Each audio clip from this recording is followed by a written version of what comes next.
Bitch, I am haunted. I do not wish fuck a comment. Call all these rocks cause I want it. Turn nothing to something. Pro with the pole, I am wanted. Dick in the mouth and the stomach. Go father my vomit. Niggas better know how we from it. Finish it forever 300. Forever 300. Sink on the beat, he drumming. I keep a stick, big dump it. Shit on niggas, big dump it. Niggas try me, we dump it. Vampires coming. They go to sun, they running. Finish it forever 300. Forever 300. Niggas better know how we coming. Rituals of music, they humming. Vampires and demons, they summon forever. In the Sky Podcast, and on today's episode we have PlayThatBoiZay. For the people who don't know about you, give yourself a little bit of an introduction.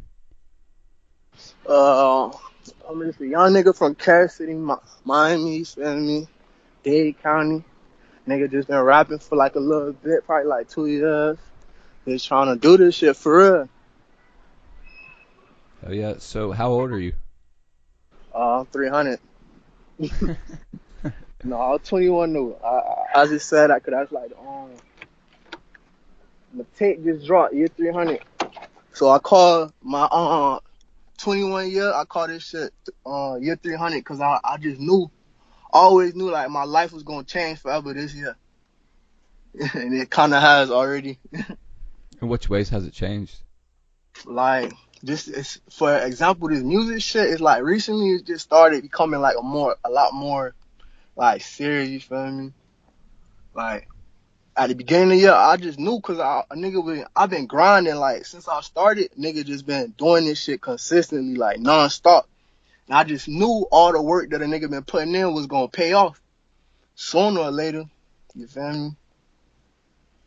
I feel that. So you said you're from Carol City. What was it like specifically for you, like growing up? Like I grew up in Opelika area, like as a jet, but then I moved over to Carol City like probably like my 8th grade year. But over here it's like it's a jungle. That's the best way I can put it. It's like a jungle, bro. Like you just gotta, it's like survival of the fittest, bro.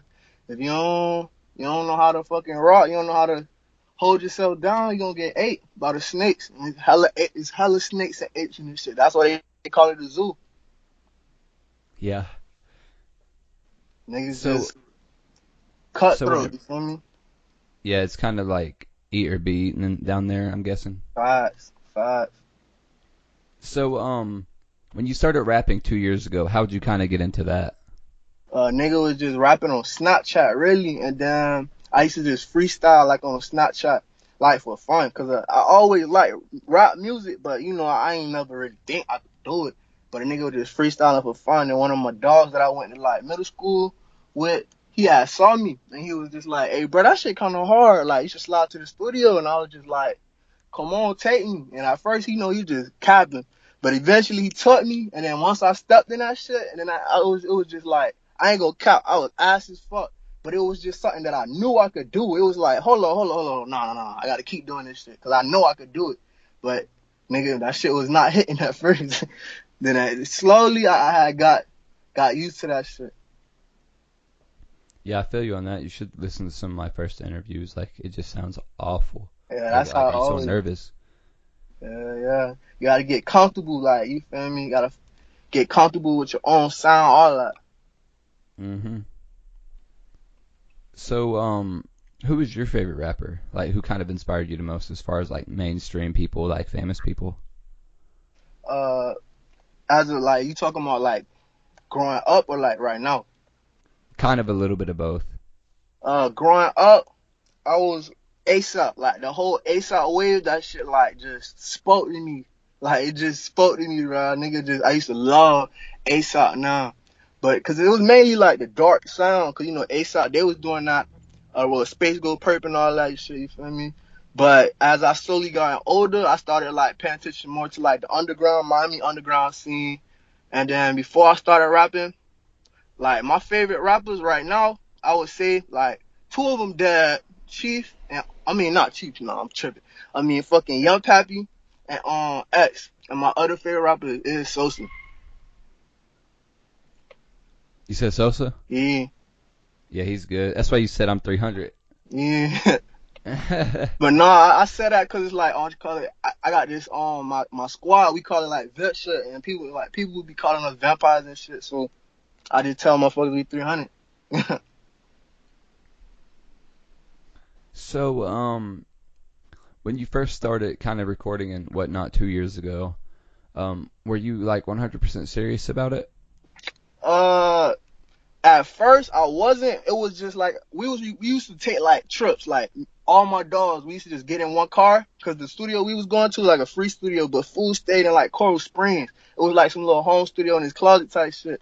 So we used to just bust missions all the way down up, and then eventually like it was eyes. Don't get me wrong. Then we found studios down in the hood, and then but those studios we had to pay for. So I had went and recorded one of my first songs. It was like it was like an X sample beat called "Look at My Wrist," and I did not have performed that shit like the next day. One of my dogs had found like some little open mic shoe, and we performed that shit, and people was going crazy. Like the whole club was jumping. So after that, I was just like, nah, I'm supposed to get paid for this. Like I saw the whole vision at that point. What was it kind of like for you? Was that your first show you ever performed? Yeah, it was like my first show, and like it was like my first show in the same week. Like I actually took it serious and started investing money into it. Like that same week. That's what you got to do. Like a lot of people don't understand that. This shit costs money. Like regardless of what you want to do, like you have to put money into it Yeah, 90% of the time. sure. You gotta find yourself, invest in yourself. That's the best type of investment, if you ask me. Yeah, definitely. It beats buying, weed or anything like that Uh, because it'll pay off. in the long run, gotta play the end game. Mm-hmm. Mm-hmm. Why be high for the next hour and a half when you can be rich in 10 years? If Well, that, not even fucking 10 years. cause the niggas' lives change overnight. Yeah, that is true. Like most people, like I don't know. I feel like nowadays very few people have like had the steady build up, and most people just have that one boom, you're famous, and then 6 months later, don't nobody even know about you. Just got a Yeah, bunch of ghost followers. yeah, it be like that. Like that's why I say like the reason what got me so far is just consistency, bro. If I would have ever stopped, I wouldn't be this far. You just fell off. Yeah, like Yeah, and even like I said when I first started I was ass, but what made me get good because I kept doing it. Like you learn new shit each time you go to the studio. yeah. I learn new shit every interview, like just how to maybe ask something or maybe approach something. It's all about evolving, man. Like you can't start off being a Charizard. You know what I mean? Yeah, you gotta start somewhere. Start from Yeah, the you gotta bottom. start from the bottom. Facts. Shit. So, what are your aspirations? Where do you want to take your music career? Where do you want to be within the next a year? The next year, damn. Nigga don't really think that far because everything just be happening so fast. But like next year, bro, I I want to be like an established name, like a name that is not like you say play that boy Zay is not foreign. I want my name to be like established. Like I want to take this shit to the point where it's like not just the hood know me, but niggas from and Cali know me, places I never been. It's already like that, but I wanted to take it further. So it's like, you feel me? Like when they hit all the way in Cali, they already know who it like. They already know what time it is. You feel me? I, I, Yeah, I got you. I just want my whole squad to really eat too. That's another thing about me. Like I don't want to just be on myself because I feel that's boring. Like I want my whole squad, like my whole squad vet shit. I want everybody to be on. Like I want all us to really take this shit to the next level. Not just me as individually, but just burst our own wave. You feel me? I mean, you gotta have your own wave, really, if you wanna. I mean, people get somewhere by riding other waves, but not for real. Like, Yeah, not your own. You have to have your own universe, and I get you there. just shit. That's what I mainly been trying to do. Like just cultivate and just build my own. My squad Oh, called vet shit. okay, kind of explain what that is. Vep shit is just it started off as just like a group chat for just me for me to connect with all my like day one fans, like my core fans, for me to just push my music to them. But then as people started rapping it, it became sort of like a branding type thing. So now it's like the way I see this shit is like acknowledging that you're an important person and just not accepting bullshit. Like you don't have to wait for somebody else to tell you like, yo, like you mean something. Like, nah, nigga, use the fact that you alive right now, you mean some shit like to everybody. Like it don't take for, you don't have to wait for approval for other people to know that you're important. Cause it's like, it's a lot of niggas that's not here. And the fact that you are here, that mean you is important in my eyes. So that's mainly what that shit was really about. Okay, so it was kind of like a group chat, and then it just evolved into something bigger, and now it's just kind of like a group in itself, if you know what I mean. Like you guys all got tighter together. Yeah, it's like a group, and then it's like, it's something for my fans to like hold on to.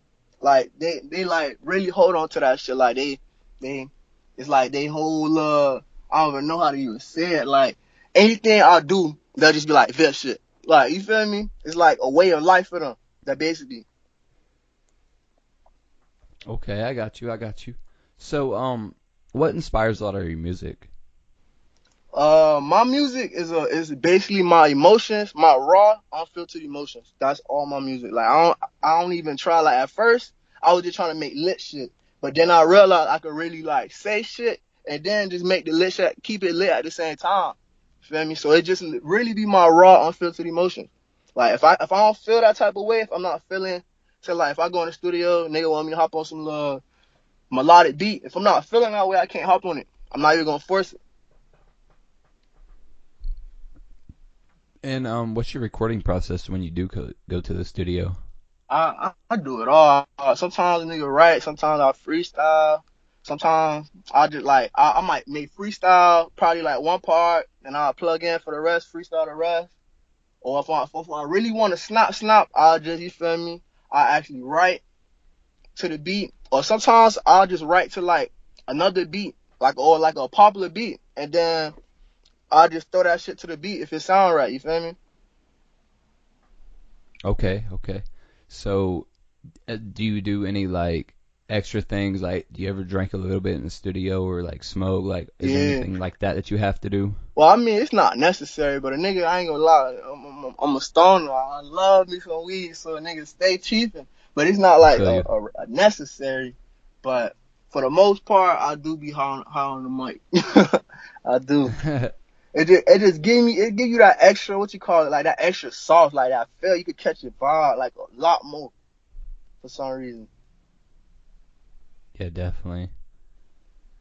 I mean, I don't like doing interviews high because like I'm always like I'll just be zone out or some shit and somebody be talking. I'm like, what? Yeah, I can't do this shit high. So, how'd you get your name? I'm guessing your name's Zay, but like, how'd it become the PlayThatBoiZay? Cause it was like this. I always had like hoes, like always had bitches that would just fuck with me, like they'll like my pictures and all type of shit. Like so when I first started rapping, the nigga just wanted them to like my social media. I wanted them to actually pay attention to my music, cause motherfuckers were just like, oh, you look cute. You feel me? So it was just like I'll post pictures of myself, then I'll get like people will fuck with it. But then I post my music, then nobody will fuck with it. You feel me? So my goal was to change all, like I wanted my whole, anybody that was watching me just to listen to my music. So I would just like play that boy Zay. Like literally like this blatant, like straight to the point. Like, you feel me? Play my music. Yeah, fuck all that other shit. Just play my shit, like straight to the point. Now, was it hard kind of getting your the people who fucked with you to kind of not necessarily like you a lot less, but from liking you to liking your music, if you know what I mean? Like I said, at first I was ass, but then slowly I started getting into like my groove, and then people started fucking with it. Like, you feel me? My close friends, they always fuck with it, even when I was ass. But then I started like getting to my groove, so it was like, it wasn't hard. It was just getting them to take me serious. You feel me? Like that's the hardest part, if you ask me, because the people gonna be like, okay, you rap, but it's like a million niggas that rap, especially from where I'm from, bro. I can tell you right now, in my hood right now, it's like 10 other rappers that been rapping before me. So it's like just getting motherfuckers to take you serious, because everybody want to be a rapper. So Yeah. just getting people to take you serious, that was kind of the hardest part. But that came from me just not like letting up on the like they just always saw I was doing some music shit. Always. That's what you gotta do to like show people that you're for real, like fucking serious about it. Like you have to stay consistent with the shits. I mean, that's what I do. I try to have, consistent interviews just to, just be consistent regardless of how good or bad it is, if you know what I mean. Yeah. I mean, obviously, I'm not just gonna find some shitty ass rapper who don't take it serious. Yeah, I feel you, but you like you said, everybody's rapping. Yeah, but I feel you gotta keep it going so people know. It's like a train. Trains don't fucking stop. Dude. They stop for a second and pick new niggas up. Die. That's it. So, this is gonna be a question for your fans. Tell us about the feature on Denzel Curry's newest album, Zoo. How did that kind of all come about? Like Curry just randomly hit me up and was just like, "Yo, I got this song, Pat. Just call it. I'm gonna send it to you. Don't tell nobody. I'm gonna send it to you. Just tell me how like if you feeling it." And I heard it and I was just like, "Yo, bro, I'm fucking with this shit." And then they had booked the studio. They booked the studio session right then and there. Like once I was like, I'm fucking with it. Probably like they had to book me a studio session. Probably like right then and there. And then I had drove to it. And on the way, I had wrote that shit. Like I wrote half that shit and the rest I just freestyled. Hell yeah, that song's hard. By the way, your part's really good. I was just trying to, you feel me, show people what I could really do.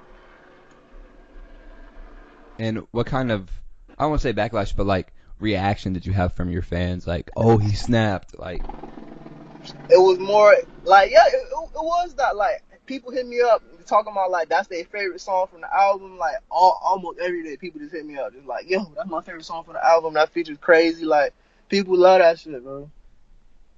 Now, so was this like completely random? Like, are you cool with Denzel like that? Like, yeah. Are you friends with him on that level? Yeah, like, I had met this nigga at my job, like, probably like 3 years ago. And I met him at my job. I wasn't even rapping. I used to work at Cheesecake. Nigga was a host, and he was walking through at like Aventura Mall, and I just saw him. Like, I just saw like a nigga with dukes, and like niggas, like, you know how Curry had, like, in my hood we call them shit dukes, and it's just like, you see somebody with that shit, you know they from the hood, cause niggas don't wear their hair like that. So it just caught my eyes off that. I'm like, who this nigga is? Like, you feel me? And Aventura, and I look at him like, oh shit, ain't you Denzel Curry? And he just like, yeah. Then we start talking and shit. But then it wasn't even nothing much. We were just talking about like, oh, you feel me? What year I graduated, and he was telling me shit like that. And then that shit kind of like motivated me, kind of like seeing like a nigga from the hood doing it, and it's just like I talked to him, so it's like I know he just a regular person. It's like not like he just not no. It's not like, you feel me? You know how you look at like superstars, you just feel like they different, like they special. And when I spoke to him, it was like, damn, this nigga just like me, you feel me? We talked the same. It was like, I felt comfortable talking to him, you feel me? So it like motivated me, like, if that nigga can do it, then I could do it. Cause I always thought about it, but it was never nothing I pursued. So when a nigga started rapping, probably like, I started rapping, and I started like consistently dropping shit. And then like I started like getting like attention from social media. And then one day his best friend, Lucy, he had found my music and he had reposted my shit. And then me and Lucy became cool. We worked on a couple music because he a producer as well. And then when Lucy finally came back down to Miami, we linked. Then when I pulled up on Lucy, Curry was there, and that's how I met him. And after that, we just been vibing. So like when you met him, you're like, oh, or he was like, oh, you're that guy from Cheesecake. Yeah, that and the other. Nah, he didn't even know. Like, once he walked up, he was like, oh, you that VIP nigga. And I'm just like, yeah. I'm like, you don't remember me? He's like, nah. I'm like, bro, I met you at Cheesecake. And he was just like, oh, I do. Because he said he don't go to Aventura like that. So he said, like, he remember talking. He probably don't remember my face because I know that nigga, a million niggas walk up to him. But yeah, he remember going to Cheesecake. So he knew I was a captain. Yeah, I bet so many people will say that shit. You're like, you remember when we was hanging out? This, that? Yeah. Yeah. That's funny, though. That's crazy, man. What? It's like just the coincidences of shit. What? That's what I said. Like when his best friend hit me up, I didn't even know who he was, cause he just like posted one of my songs. He was like support your local talent. Then I went on his page and I saw he was like on tour with Zell, so I was just like, oh shit. Now, how long ago was this? This was like 6 months ago, probably like June, last year June. No, that's a whole year ago. I'm tripping. It's been like a year since I met. Man, it was like last year, end of the summer of last year type shit. So it's been about a year. Hell yeah. That's what's up, for real. Yeah. So, to the people listening, are there any messages you want to give to the people before we wrap this up? Just mainly just like I said, if you anything you want to do, just be consistent. Like dreams do come to reality, bro. Cause like I'm living fucking proof of that, bro. Cause like 2 years ago, bro, a nigga was just on fucking Snapchat rapping. Then a year after that, I just started like really hopping in the studio, taking this shit serious. And now I'm on like, you feel me, international album. So it's like dreams really do come true. Like whatever you do, just be consistent. Don't ever let up. And don't let nobody tell you. Cause I'm telling you, it was many niggas that done told me, oh, I can't do this, I can't do that.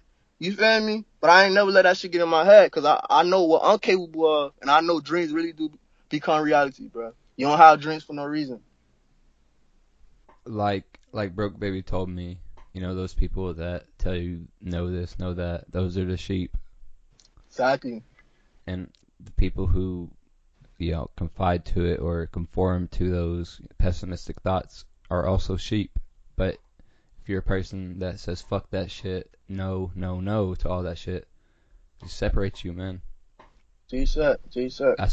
I do truly believe that there is wolf and there are sheep. Yeah, cause it's people that just walk around like like on SpongeBob. It has to be those people, the little meme-toad people. It has to be those people. You feel me? Like the world won't work if we ain't have no meme-toad. You feel me? G-Set. Like you either gonna be SpongeBob or you gonna be a meme-toad. You pick one. G-Set. That's funny. I like that. It's facts though. Yeah. SpongeBob or a nematode. G-Set, like like the people that just be in the back, and you just always see them, like the nigga that had the pickles under his tongue. It always gonna be those people. Yeah, definitely people like him. Some rats. G-Set. So, are there any shout outs you want to give to anybody? Shout out the whole Vup, shout out Seco, shout out Rusto, shout out fucking Lucy, shout out Mook, shout out Dre, shout out the whole Dade County, you feel me? Shout out Carol City, shout out the whole world. Fuck that, you feel me? Everybody that support a nigga, man. Love y'all. Thank you for this to the In the Sky podcast, and thank you, PlayThatBoiZay, for coming on, talking to me, man. It's been a pleasure getting to know you. Same.